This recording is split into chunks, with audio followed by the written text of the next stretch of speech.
நீர்பிடிப்பு பகுதிகளில் தொடரும் மழையால் தேனி வைகை அணை 66 அடியை எட்டிய நிலையில் 5 மாவட்ட மக்களுக்கு முதற்கட்ட வெள்ள அபாய எச்சரிக்கை விடுக்கப்பட்டுள்ளது. முதலில் அது தொடர்பான காட்சிகளை பார்க்கலாம்.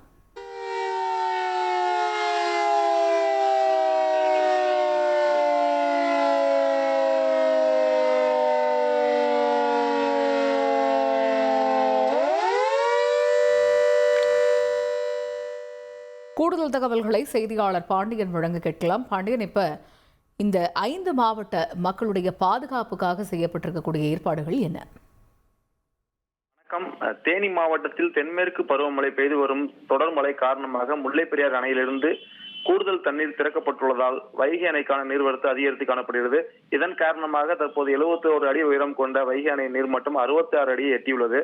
இதன் காரணமாக தேனி, திண்டுக்கல், மதுரை, சிவகங்கை, ராமநாதபுரம் ஆகிய 5 மாவட்ட மக்களுக்கு முதல் கட்ட வெள்ள அபாய எச்சரிக்கை விடுக்கப்பட்டுள்ளது.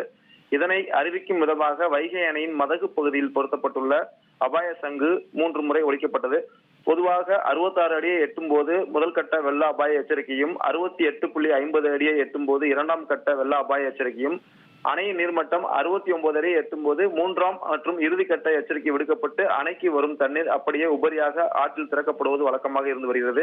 இந்த நிலையில் தற்போது வைகை அணை நீர்மட்டம் 66 அடியாக உயர்ந்துள்ள நிலையில் அணையில் தண்ணீர் தேங்கும் பரப்பளவு 10 சதுர கிலோமீட்டராக விரிவடைந்துள்ளது.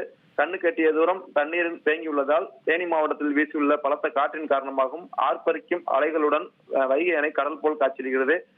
இதற்கிடையே தேனி உள்ளிட்ட மேற்கு தொடர்ச்சி மலைப்பகுதிகளில் பரவலாக மழை பெய்யும் என சென்னை வானிலை மையம் அறிவித்துள்ள நிலையில் வைகை அணைக்கான நீர்வரத்து வரும் காலங்களில் அதிகரித்து விரைவில் முழு கொள்ளளவை எட்டும் நிலை உருவாகியுள்ளது.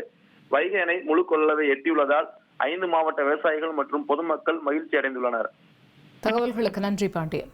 ட்ரெண்ட ஃப்ரெண்ட் ஆக்கிக்கோங்க. தந்தி டிவியின் சப்ஸ்கிரைபர்ஸ் அண்ட் ஃபாலோவர்ஸ் குடும்பத்துல நீங்களும் இணையுங்க.